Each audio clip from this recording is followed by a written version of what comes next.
अस्सलामुअलैकुम। प्रोग्राम अमन बराबरी के साथ में खुश आमदीद। मैं हूं इमरान सुल्तान। नाज़रीन, आज के प्रोग्राम में बात करेंगे भारतीय जासूस कुलभूषण जाधव की, जिसे गुज़श्ता साल मार्च में बलूचिस्तान से गिरफ्तार किया गया। पाकिस्तान में बिलखुसूस बलूचिस्तान और कराची में कुलभूषण यादव दहशतगर्दी की कार्रवाइयों का मास्टरमाइंड समझा जाता है और पाकिस्तान में भारतीय खुफिया एजेंसी रॉ का एक बाकायदा मुनज़्ज़म नेटवर्क वो चला रहा था।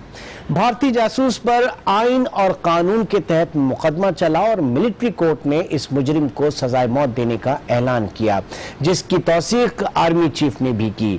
और कुलभूषण जाधव के हवाले से अगर बात करें तो इसकी सजाए मौत पे जो भारत ने वहां पे बड़ा वावेला मचाया और पाकिस्तान में हम अगर सूरत हाल देखते हैं तो इस पर हुकूमत, अफवाज और पाकिस्तानी अवाम सब एक पेज पर नजर आते हैं। और इस सिलसिले में वजीर आजम नवाज शरीफ से army chief general Qamar Javed Bajwa और पाक बहरिया के सरबराह एडमिरल ज़काउल्लाह की भी मुलाकात हुई, जिसमें कुलभूषण की सजाए मौत, भारत के रद्द-ए-अमल, सिक्योरिटी सूरत हाल और ऑपरेशन रद्दुल फसाद पर गौर किया गया।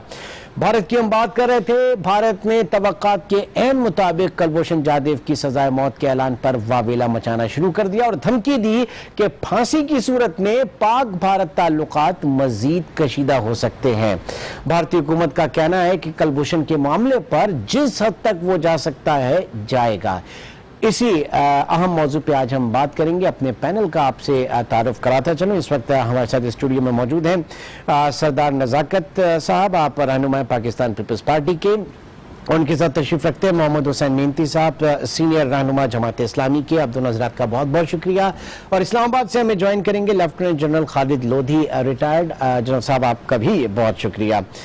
सबसे पहले मैं मेहनती साहब आपसे मैं प्रोग्राम शुरू करूँगा कि ये एक मिस एडवेंचर कहेंगे भारत का जो इस वक्त मंजर आम पे आया, क्योंकि अब कहा यह भी जा रहा है कि जहनी तौर पर भारत तैयार है कि इसको खुदकुशी, इसको जो है यहाँ पे सजाए मौत ही दी जाए, लेकिन वो वहाँ पे अपनी आवाम, अपनी फौज, इनका मोराल बुलंद करने के लिए, वो इंटैक्ट रखने के लिए इस तरह के स्टेटमेंट दे रहे हैं। क्या कहेंगे आप? बिस्मिल्लाहिर्रहमानिर्रहीम। मैं समझता हूँ कि कुलभूषण यादव को जो सज़ा दी गई है वो उसके करतूतों की सज़ा है। जिस तरह से वो एक तवील अरसे से बलूचिस्तान में और कराची के अंदर हालात को ख़राब करने के लिए जो है रॉ की मंसूबों को पाया तकमील पर पहुँचा रहा था, उसकी सज़ा यही होनी चाहिए थी कि उसे फांसी दी जाए। और दूसरी बात जो आपने अभी कही वो भी बिल्कुल सही है कि उसकी गिरफ्तारी पर भारत ने कोई उस वक्त कोई वावेला नहीं किया। उसने कोई जो इस तरह की बात नहीं उठाई। उसने कहा कि हमारा रिटायर्ड अफसर है और ये और वो इस तरह की बात कर दी थी। चूँकि भारत और पाकिस्तान का एक हमेशा से टकराव है और अवाम में भी एक बड़ा इशू है, और ख़ास तौर पे जो बीजेपी है वो तो इसी इशू पर इलेक्शन लड़ती है। एक तरफ मुसलमानों के ख़िलाफ़, दूसरी तरफ पाकिस्तान के ख़िलाफ़ और तीसरी तरफ इस्लाम के ख़िलाफ़ जो है कार्रवाइयाँ करके, तो वो अब इनको ये मौका मिला है कि वो ये बात उछालें और करें और अवाम की हमदर्दियाँ अपने साथ लेके चलें कि कुलभूषण यादव के साथ ज़्यादती हुई। हालांकि कोई ज़्यादती नहीं हुई है। बाकायदा कोर्ट में केस चला है और उसे अपने वकालत के लिए लोगों की फराम की गई हैं, सब की गई हैं, और इसकी सज़ा यही होनी चाहिए। भारत ने जो है इससे पहले कितने लोगों को फांसी दी है और ये इल्ज़ाम लगाया था कि ये पाकिस्तान से आए हुए थे।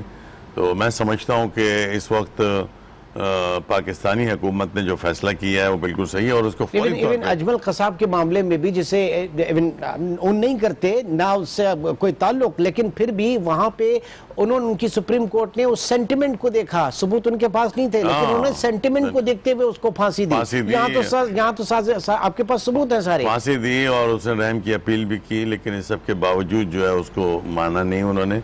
मैं समझता हूँ कि इस वक्त पाकिस्तानी हुकूमत को चाहिए कि फौरी तौर पर फैसले पे अमल दरामद करे। अगर इसको प्रोलॉन्ग करेंगे, बहसें शुरू हो जाएंगी दोनों तरफ, पाकिस्तान में भी और हिंदुस्तान के अंदर भी, और इसके नतीजे में जो है वो बाद औक़ात अच्छे फैसले जो हैं वो गलत तरफ चले जाते हैं। इसलिए मुझे उम्मीद है और मैं महसूस करता हूँ कि इस वक्त जो है फौरी तौर पे पाकिस्तान हुकूमत को इस फैसले पर अमल करना चाहिए। सरदार नज़ाकत साहब के सामने ये सवाल रखते हैं। सरदार साहब, क्या सज़ा होनी चाहिए एक जासूस की जो पाकिस्तान में दहशतगर्दी के वाक़यात में मुलव्विस है और जिसके बाकायदा सबूत न सिर्फ आपके पास है, पूरी दुनिया को आपने दिए, आपने UN को दिया, आपने और जगहों पर ये सबूत जो है वो डोजियर्स की शक्ल में फराहम किए? बहुत शुक्रिया इमरान। सबसे पहली बात तो ये कि देखें, हिंदुस्तान, ये तो पूरी दुनिया जानती है कि हिंदुस्तान पाकिस्तान के अंदर जिस तरह की इंटरफेरेंस कर रहा है अपनी एजेंसी जो रा के जरिए, वो आज नहीं है, वो डे वन से जब से पाकिस्तान बना है हिंदुस्तान की इंटरफेरेंस पाकिस्तान के अंदर है। उसमें पाकिस्तान के कुछ लोग भी उनके साथ मिल जाते हैं अनफॉर्चुनेटली, और मिल के वो पाकिस्तान के खिलाफ कार्रवाइयाँ कर रही हैं। ये माजी का हिस्सा है सारा। और फिर देखें, हमें जब भी हम हिंदुस्तान की बात करते हैं तो फिर हमें ये चीज़ सोचनी चाहिए कि हिंदुस्तान का प्राइम मिनिस्टर जाके बांग्लादेश में ओपनली कहता है कि मैं पाकिस्तान मैंने तोड़ा है, तो फिर उसके बावजूद अगर हम उनके लिए नरम रवैया रखेंगे और उनको ये बावर कराने की कोशिश करेंगे कि जी हम आपके लिए, हम आपके पड़ोसी खेलेंगे और आपके आर्टिस्ट के तबादले और ये सारी अमन की आशाएं ये सारे करते जाएंगे, तो फिर हम अपना कोई स्टांस जो है पाकिस्तान का वो नहीं रहेगा। पाकिस्तान मतलब आप ये कहते हैं कि अमन की आशा से बेहतर है कि अमन हो लेकिन बराबरी के साथ, बराबरी की बुनियाद के ऊपर। देखें, हिंदुस्तान और पाकिस्तान दो अलग मुल्क हैं। हम ये नहीं कहते पाकिस्तान के जो कश्मीर के लोग हैं या हिंदुस्तान के अंदर जो लोग रहते हैं जिनके ऊपर जुल्म सितम की इंतहा कर दी गई है हिंदुस्तान के अंदर, वो ये नहीं कहते कि पाकिस्तान उठे और दिल्ली और बंबई के पाकिस्तान का परचम लहरा के दे, बल्कि वो ये कहते हैं कि हिंदुस्तान के जो अंदरूनी मामलात है उसके हवाले से पाकिस्तान को ये हक पहुंचता है कि वो कश्मीर के हवाले से बात करे। फिर इस तरह के जो इश्यूज हैं, और अनफॉर्चुनेट क्या है कि पाकिस्तान के जो प्राइम मिनिस्टर हैं जब वो यूनाइटेड नेशन में गए उन्होंने कश्मीर के हवाले से जरूर बात की, लेकिन कुलभूषण यादव के हवाले से उन्होंने एक लफ्ज तक नहीं बोला, जिससे पूरे पाकिस्तान के लोग, पाकिस्तान के चारों सूबे, गिलगित बल्तिस्तान, फाटा, आजाद कश्मीर के लोगों के दिल दुखे कि एक बंदा पाकिस्तान के अंदर आके दहशतगर्दी करवा रहा है हमारे पाकिस्तानियों को। लेकिन ये तासुर तो आप थोड़ा सा धुल जाना चाहिए ना, क्योंकि आपके एतजाज हसन साहब ने कहा था कि अगर इसका नाम लिया जाएगा कुलभूषण यादव का तो 50,000 रुपए का चेक जो है वो ब्लाइंड फाउंडेशन को देंगे। अब तो बाकायदा एक सजा, ठीक है, मुल्क की तरफ से ही आई ना, की तरफ से आई, मिलिट्री कोर्ट्स की तरफ से आई। जब तक देखें मियां नवाज शरीफ साहब के पास बड़े चांस थे कि वो इंटरनेशनल कम्युनिटी को जाके कन्विंस कर सकें। फिर अनफॉर्चुनेट ये है कि हमारे पास वजीर खारजा नहीं है वो जो इंटरनेशनल कम्युनिटी को जाके कन्विंस कर सके कि भाई ये पाकिस्तान के अंदर ये किस तरह का खेल खेला जा रहा है। कराची से लेकर एक छोटी सी ब्रेक की कॉल है, ब्रेक के बाद मैं कंटिन्यू रखूंगा। नाज़रीन, प्रोग्राम में गुफ्तगू का सिलसिला जारी, एक छोटे से ब्रेक के बाद दोबारा मिलते हैं। Welcome back. सरदार साहब, ये एक ऐसा फैसला इसकी फांसी का जिसमें हम देख रहे हैं पाकिस्तान की आवाम, पाकिस्तान की अफवाज और पाकिस्तान की हुकूमत सब एक पेज पर नजर आते हैं और नजरियाती तौर पे आप भी इससे इत्तेफाक करेंगे, लेकिन आपकी पार्टी जो है वो सजाए मौत के हक में नहीं है। क्यों? मतलब पूरे पाकिस्तान अलग है, आप अलग क्यों? ये तो एक स्पेशल केस है कि पाकिस्तान के अंदर इसको डेफिनेटली जो हमारे पाकिस्तान की जो लॉ अभी तक मेंटेन कर रहा है उसके मुताबिक इसको सजाए मौत होनी चाहिए और इसको फांसी होनी चाहिए। लेकिन उसूली तौर पे पाकिस्तान पीपल्स पार्टी ये समझती है कि जो फांसी की सजा है उसको रिव्यू करने की जरूरत है। पूरी दुनिया के अंदर रिव्यू हो रही है। हम ये नहीं कहते, देखें उसके लिए और बहुत सारी सजाएं मौजूद हैं, लेकिन जब आप एक इंसान को किसी काम के लिए अगर कोई गलत काम करता है या कोई किसी से गलती सरजद होती है, मैं ये बात कहूँगा कि असल में जितना बड़ा जुर्म उसका है ना, वो ऐसा इतना बड़ा जुर्म है कि उसको एक बार नहीं 100 बार सजाए मौत मिलनी चाहिए, इसलिए कि उसने बलूचिस्तान के अंदर कितने लोगों को मरवाया। कराची के हालात जो ख़राब हैं उसके अंदर आप देख रहे हैं कि कराची में एक दिन में 10-10, 15-15 लोगों को डिस्टेबलाइज किया, पूरे मुल्क को डिस्टेबलाइज किया, पूरी इकोनॉमी को डिस्टेबलाइज किया। अब एक बात, दूसरी बात ये उसूली तौर पे जो कहते हैं कि सजाए मौत नहीं होनी चाहिए, क्यों नहीं होनी चाहिए? इसको नहीं आप उसूली कह रहे हैं ना, चलो इसको नहीं, उसको उसूली। मैं ये बात कह रहा हूँ क्यों नहीं होनी चाहिए, इसलिए कि जिसकी जितना बड़ा जुर्म हो उसको उतनी बड़ी सजा होनी चाहिए।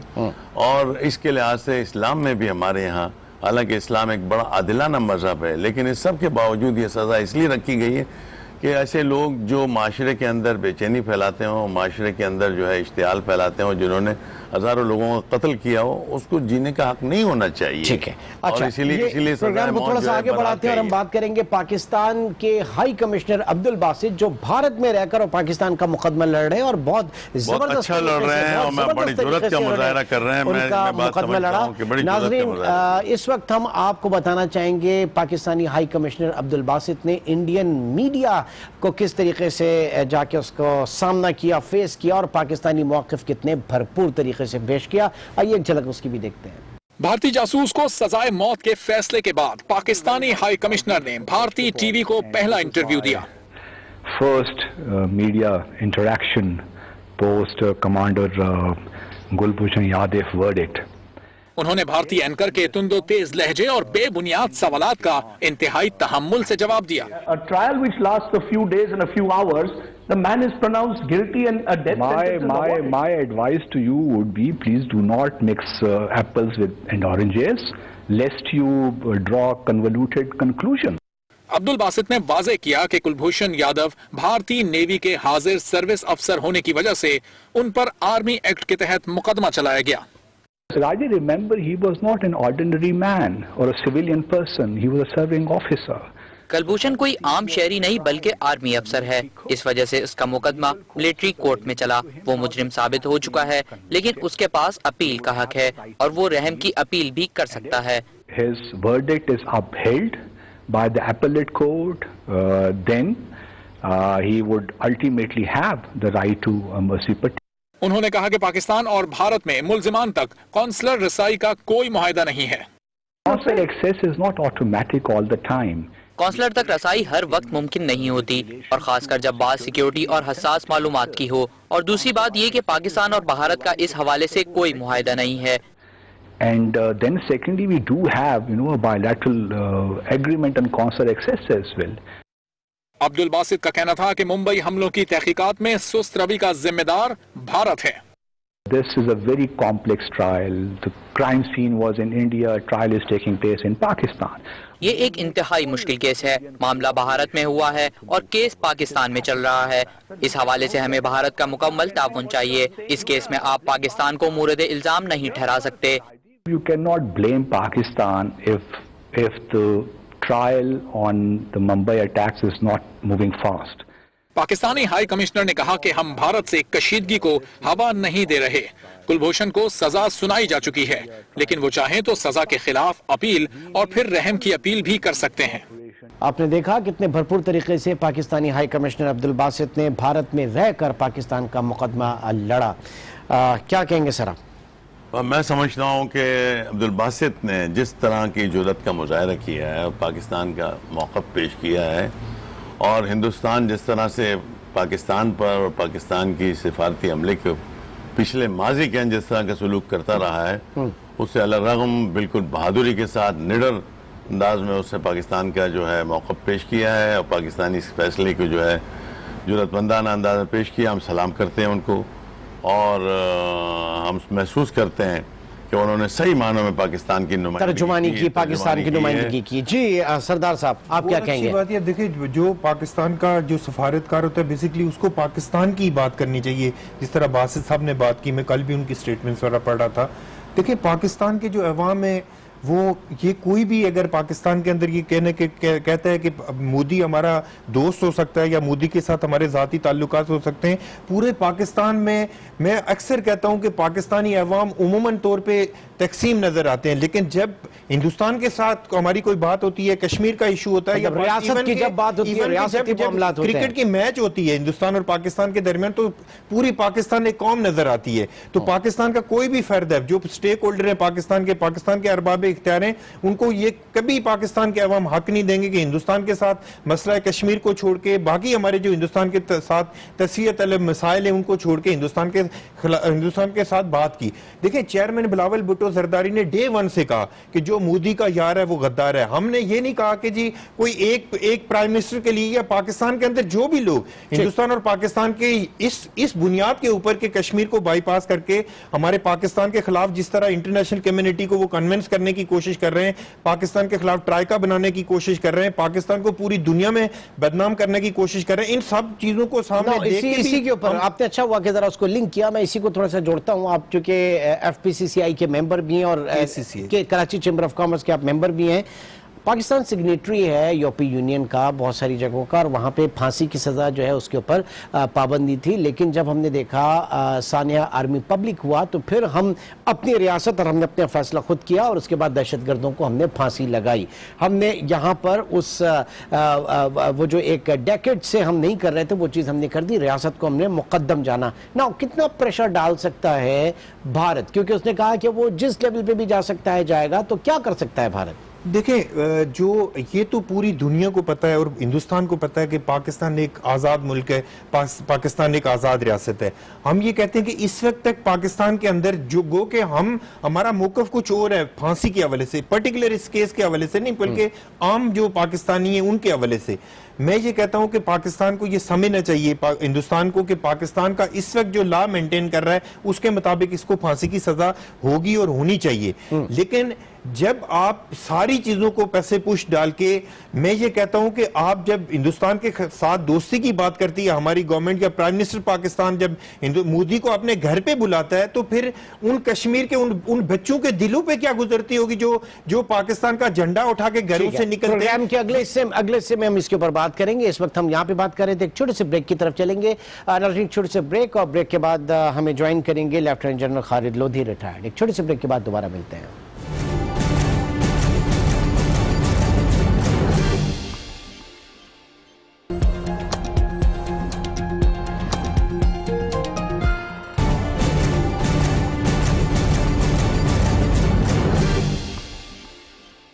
वेलकम बैक नाज़रीन। प्रोग्राम के इस हिस्से में हमें ज्वाइन किया है lieutenant general Khalid Lodhi, retired ने। लोधी साहब बहुत बहुत शुक्रिया।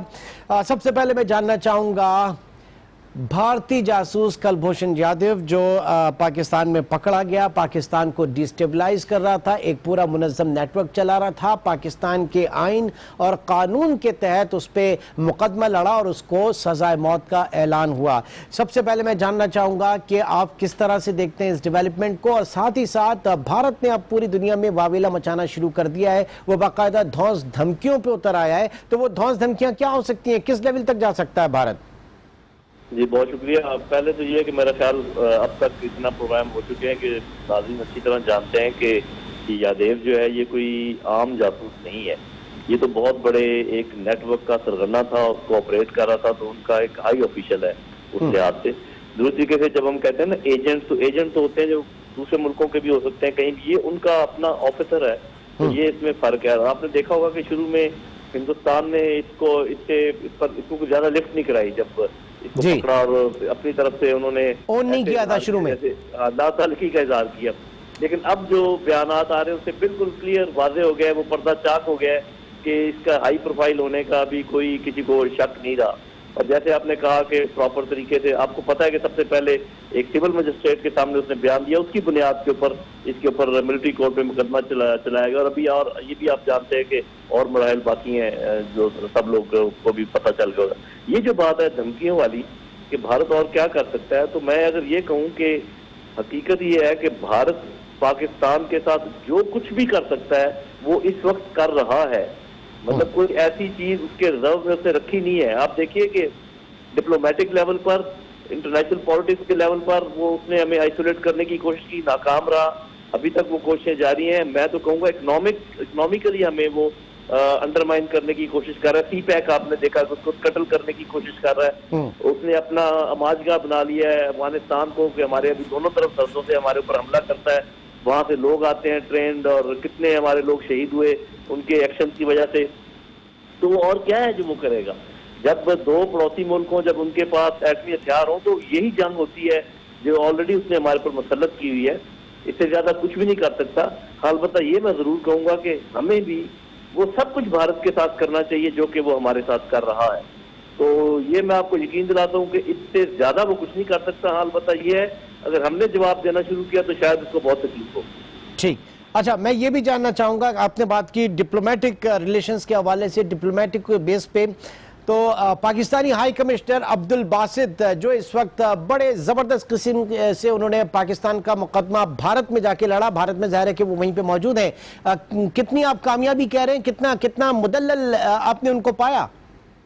जी, मेरा ख्याल है कि मैं वैसे ओवरऑल मैं आपको बताऊं कि जो हमारी डिप्लोमेटिक कोर है, जो हमारी फॉरेन ऑफिस के सिक्काबंद ऑफिशियल रहे, मैं उन सबको सलाम पेश करता हूँ। बड़े बड़े नाम है, आप जरा पुराने अपने जितने सेक्रेटरी गुजरे हैं उनको देखिए, एक से एक बढ़कर रहा है, बड़े अच्छे काम किए हैं। और बासित साहब भी बहुत आला किस्म के ऑफिसर हैं।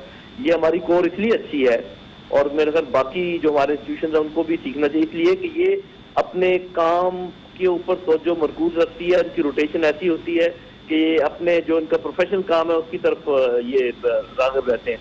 ऐसा नहीं है कि एक सेक्रेटरी अगर आज पावर का है तो कल वो फार्मिंग का है और परसों वो इंडस्ट्रीज का है।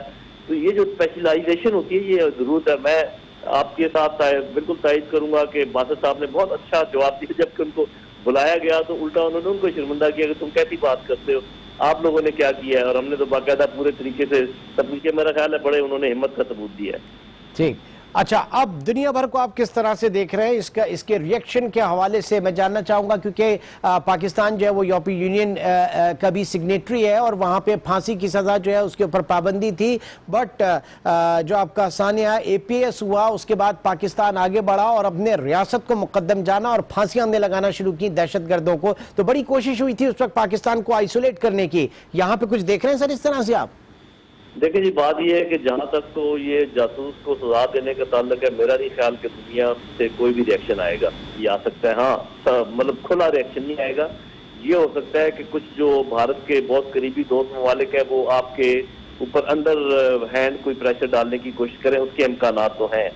लेकिन चूंकि पूरी दुनिया में जासूसों के साथ यही सलूक होता है और जहाँ जहाँ भी सजाए मौत का रवाज है वहाँ ये सजा दी जाती है। और इससे पहले आपको पता है कि हम कितने लोगों को सजाए मौत दे चुके हैं। और मैं आपको ये भी बता दूं कि ये जो नेटवर्क पकड़ा गया, अभी और सजाएं आनी है, अभी आप और बहुत सारी बात की सजाएं सुनेंगे। तो दुनिया खुले तौर पर तो कभी किसी जासूसी के इल्जाम में पकड़े गए शख्स की कभी तायद नहीं करती। मेरा नहीं ख्याल पाकिस्तान को घबराना चाहिए, यकसोई के साथ अपने इंटरेस्ट को देखना चाहिए और कुछ नहीं होगा। हाँ, अलबत्ता जो लोग जेन्युइन तौर पर कुछ ममालिक ऐसे हैं जो कि सजाए मौत के खिलाफ है, वो इस खास इंसिडेंट पर तो कुछ नहीं कहेंगे, लेकिन जनरली प्रेशर डाल सकते हैं पाकिस्तान पर कि आप ये सजाए मौत जो है इनको कम करें। तो मैं नहीं समझता कि इस जासूस के सिलसिले में कोई खास दबाव हमारे ऊपर आएगा। ठीक है, बहुत बहुत शुक्रिया नाज़रीन। ये थे lieutenant general Khalid Lodhi retired, जो इस वक्त कुलभूषण जाधव के हवाले से, जो कि भारतीय जासूस है और जिसको पाकिस्तानी आइन और कानून के तहत सज़ा मौत का ऐलान हुआ सुनाई गई है, इस पे अपना तजिया पेश कर रहे थे। नाज़रीन, एक छोटे से ब्रेक की तरफ चलेंगे। ब्रेक के बाद प्रोग्राम को मज़ीद आगे लेके चलते हैं।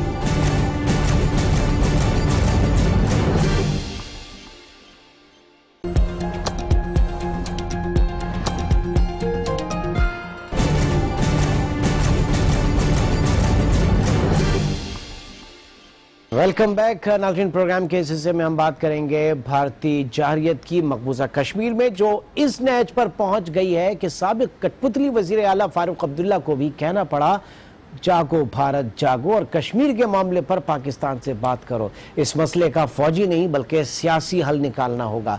फारूक अब्दुल्ला का मजीद क्या कहना था, ये जरा आप भी देखते हैं। If we don't wake up now, yes, if we don't wake up now, please, I don't know where we are heading. If you want to meet the threat of the terrorists, then you better start talking now. ये थे भारतीय साबिक कठपुतली वजीर आला कश्मीर के, मकबूजा कश्मीर के फारूक अब्दुल्ला, जो इस वक्त सूरत हाल का इदराक जिस अंदाज में कर रहे हैं, इस पे मैं बात करना चाहूँगा। मोहम्मद हुसैन मिंती साहब जी, अब सोच जो है एक बदलती हुई नज़र आ रही है। क्या ये इलेक्शन कैंपेन है, ये क्या है, क्या ये सोच कैसे इतनी जाविया बदला फारूक अब्दुल्ला का?